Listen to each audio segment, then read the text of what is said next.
it's a very good time to be a Godzilla fan. The biggest Japanese monster of all time, on the big screen again for American audiences, and this time we'll get to see Mothra, Rodan, and King Ghidorah.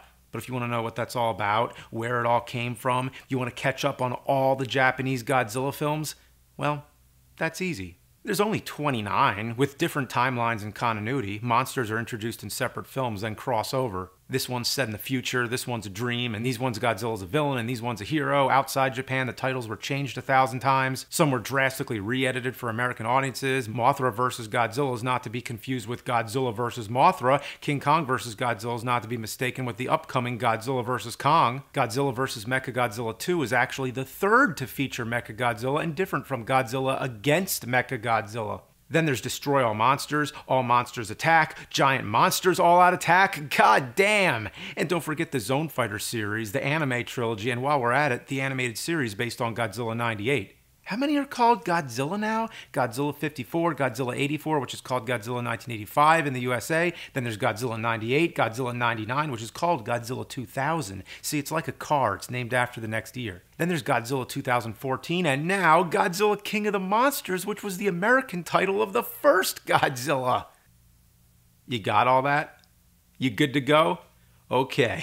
Well, yeah, it can look pretty intimidating, but don't worry about any of that. If you're new to Godzilla but not sure where to start, the simplest solution is always start from the beginning and see how far you get. But what if you get 3 films in and find out it's not really your thing, and then you miss out on the ones that might have gotten you hooked? So my advice is that you don't have to watch these movies in any order. You can take any one of them, and sure, it might have some callbacks, there might be some continuity that carries over, but it's not going to matter that much. My goal is to pick out a few films that'll help introduce you to what Godzilla is all about, because I don't think the average person has time to sit through over 30 films.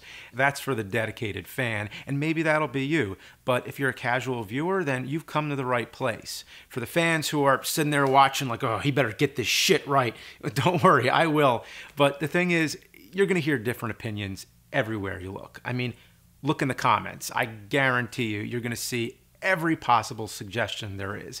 But before I give my recommendations, it's important to differentiate between the many different Godzilla series. The original series of 15 films ran from 1954 to 75. Godzilla fans usually call it the Showa series because of its period in Japan's history. Then came a second series of 7 films, beginning with The Return of Godzilla, otherwise known as Godzilla 84, or Godzilla 1985 in its re-edited American form. It was a direct sequel to the original film, ignoring the rest of the original series. For simplicity's sake, it's basically a reboot. This second-generation continuity is referred to as the Heisei series, even though the Heisei period of Japan would apply to all the films that came after so far, so I personally like to just call it the second series. Then came the first American Godzilla in '98, which doesn't really count because the character is so far removed and has almost nothing to do with Godzilla except for the name. It's actually not that bad of a movie, but it's not Godzilla. Next, the original Japanese studio, Toho, started making them again immediately, beginning in late '99 with Godzilla 2000, which often gets confused with Godzilla 98, I guess because there were 2 reboots so close together. To summarize, Godzilla 98 was the American one with Matthew Broderick, Godzilla 2000 was the Japanese reboot. So this third series, which ran until 2004, consisted of 6 standalone films. Each one was a reboot in a sense, throwing away the continuity from all previous installments except for the original. The only one that didn't stand alone was Tokyo S.O.S, which was a direct sequel to Godzilla against Mechagodzilla. This batch is known as the Millennium Series. Next, in 2014, came another American reboot, which did well and is part of the new Monsterverse from Legendary Pictures, which includes Kong Skull Island, Godzilla King of the Monsters, and next, Godzilla vs. Kong. So if you're just now hopping on the bandwagon, there's a lot to look forward to. But in 2016 came a reboot from Toho called Shin Godzilla, which for some reason was marketed as Godzilla Resurgence for a while in America. So we're living in a strange time when there exist both Japanese and American Godzilla series overlapping. Of course, if Toho makes any sequels. So, That's the big picture. That's what you're up against. You can attack it any way you wish. I'll give you my recommendations, but ultimately the decision is yours. Trust your own personal tastes and instincts. Do you like the special effects to be more convincing? Then watch the newer ones. Or do you like when you're able to tell how the effects were done? Then watch the older ones. Do you like 60s space adventures like Star Trek? Then watch Monster Zero and Destroy All Monsters. Do you like tropical islands? Watch Godzilla vs. the Sea Monster and Son of Godzilla. Do you like a little extra cheese factor? You want to be able to laugh at it? Then watch King Kong vs. Godzilla and Godzilla vs. Megalon. You want something experimental and psychedelic? Watch Godzilla vs. the Smog Monster. You want non-stop action? Then watch Godzilla Final Wars. So they're all very different and can cater to specific tastes, but let's assume I know nothing about you, because chances are I don't. So these are my Godzilla picks for any human being. I'm going to pick 5, and if you have time to sit through 5 and like them that much, then by all means keep going.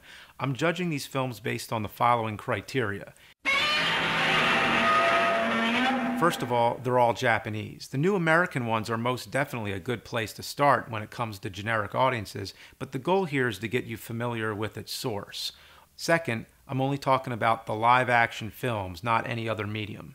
Next, I'm looking for films with the strongest narratives. I want you to be engaged with the human storyline and not just the monster scenes. Undoubtedly, there'll be a little cheese factor here and there, but I'm staying away from anything too weird that would turn off the common person. Next, I think you need to see some of the other main monster characters, and if I were to narrow them down to the ones I find the most important, I would say Mothra, King Ghidorah, or Ghidorah in the United States, and Mechagodzilla. I'll make sure each of those characters get included from any timeline. And last but not least, I want to give you a sample from each of the first 3 Toho series. You'll notice how the special effects improve as it goes on, so if you're not a fan of the old effects, you might like the new ones. And now, on to the list. My suggested viewing, 5 films in this order. Godzilla, 1954. I think most fans would agree this one is mandatory viewing. I'm aware many modern viewers do not like black and white films, and the effects are a little crude, but you have to excuse it because it's the first time they ever did it. But the historical value of this first entry is so important that it overrides any hesitation I have in recommending it. It's an iconic film that's very dark and serious in nature. The human story involves a scientist who invents a devastating weapon called the Oxygen Destroyer and has to make a moral decision on whether or not to release the knowledge of it to the world. Godzilla is a symbol of nuclear war coming from a country that witnessed its powers firsthand. That's what Godzilla is about, and that's why starting with the original is the best choice. You have 2 versions to choose from, the original Japanese version and the American re-edit with new scenes starring Raymond Burr. I think there's no harm watching the American version. It's shorter for one thing, and it'll help expedite the process for the casual viewer. But if you want the more authentic experience, watch the Japanese version. Next, Mothra vs. Godzilla, 1964. My whole life I thought it was called Godzilla vs. Mothra because that's what it was on VHS. It also had a version called Godzilla vs. The Thing, but I think that was back when it was in theaters. There's also a completely different film called Godzilla vs. Mothra from '92, but the one I'm recommending is the one from '64. It's important because it's the first time Godzilla met Mothra. It's not the introduction of Mothra, she had her own film beforehand, but I don't think that's required. The human story is about corporate greed. You have this rich businessman who wants to make himself richer and screw everybody else. Specifically, he's holding Mothra's egg hostage, and that's where all the problems come from. I mean, there's a lot more to it, but it's a very good narrative. You also see the military fighting Godzilla, only to find that he's invincible, and it's like fighting a force of nature, which is one of the key components of the franchise. Next, I want to leap you over to the second series with Godzilla vs. King Ghidorah, or Ghidorah. Ghidorah is a must. Godzilla without Ghidorah is like Batman without the Joker. Ghidorah's origin story gets reinvented with each series, so it doesn't matter that we're skipping the first, even though the first is highly recommended too, and it was a tough choice, but I'm picking this one. And a word of advice, all the Ghidorah introduction films tend to be among the best, including GMK, so it's a really tough choice, but if you can only watch one of them, I suggest this one, because not only do you get Ghidorah, you also get Mechagodzilla. Yeah. This one's a little risky because it has a weird time travel plot, which is what I think makes it awesome. But also, a word of caution here, it has some World War II depictions that can be considered controversial. But there's so much going on in this movie, I think it has plenty to keep you entertained. If the Mothra one had you feeling bored and you were ready to go back to Game of Thrones or whatever else is super popular these days, I think this one will get your attention. Next, let's jump to the third series, Godzilla against Mechagodzilla 2002. If you thought the Ghidorah film was too batshit crazy, then you might settle into a comfort spot with this one. The plot is much simpler and straightforward. I mean, sure, there's some weird things like how Mechagodzilla is built over the bones of the original Godzilla, but the tone and the pace seems to fit better with that of mainstream films. This is the third incarnation of the Mechagodzilla character. I personally find the original character to be the most appealing, but that's kind of a cult thing and more of a specific taste. For the fans, I say, yeah, I love the green gorilla aliens and the Caesar song, Caesar, Caesar, but I think that would turn off the general public. The special effects in this one are very clean. The miniatures and practical work are executed to the maximum perfection. The score is amazing and totally unique. There's many cues that you only hear in this one film. You have a very likable protagonist who keeps all the monster stuff anchored with relatable emotion, and the common thread of humanity's ongoing efforts to stop Godzilla is treated with top care. I think this is an easy one to get into, but it feels like a part one because it ends in the same manner that a lot of superhero films do, where it leaves you on a cliffhanger like the battle has just begun. So if you feel you still want more, I definitely encourage you to go right into the next film, Tokyo S.O.S. 2003. This continues the Mechagodzilla storyline, but adds Mothra into the mix. It draws some parallels to the Mothra vs. Godzilla plot, but you can now see how it looks with a bigger budget and modern technology. The destruction is top-notch. When monsters knock each other into buildings and you see it crumble, it just feels right. Everything that breaks, everything that explodes, it all looks so tangible. I think this is some of the best practical effects work in the whole genre.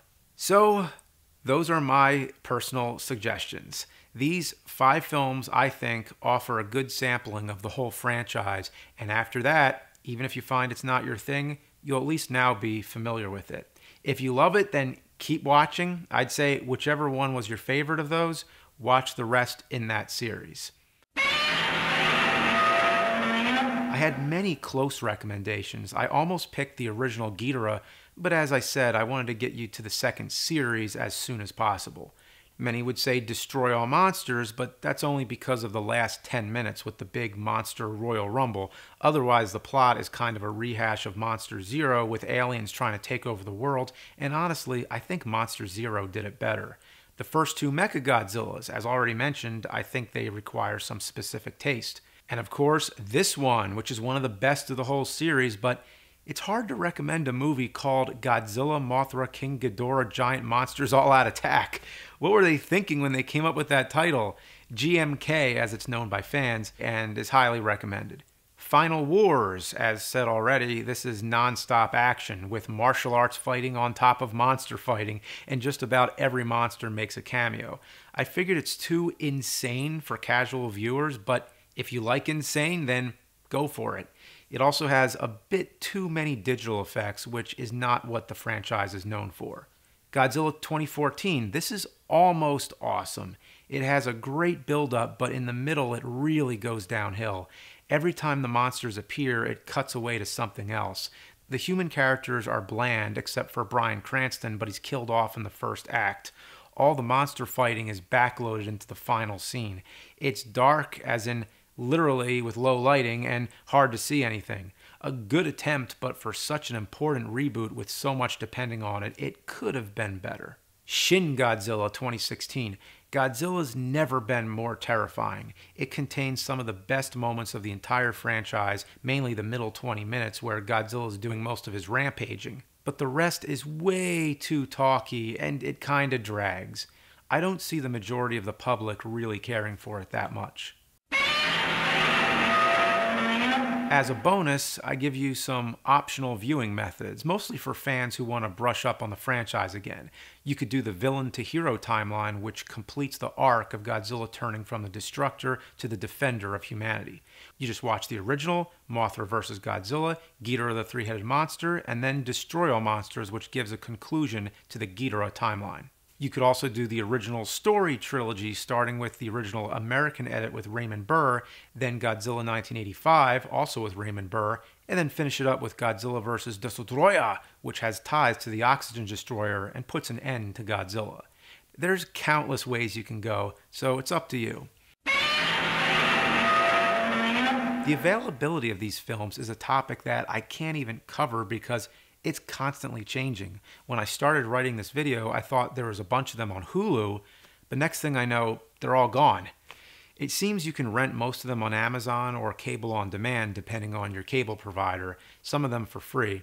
They all exist on physical media, but the rights are owned by different companies. 7 of them were released on DVD by Classic Media, were recently picked up by Criterion for their streaming site. There's a Blu-ray batch released by Kraken, and also a Blu-ray batch released by Sony, mostly as double features.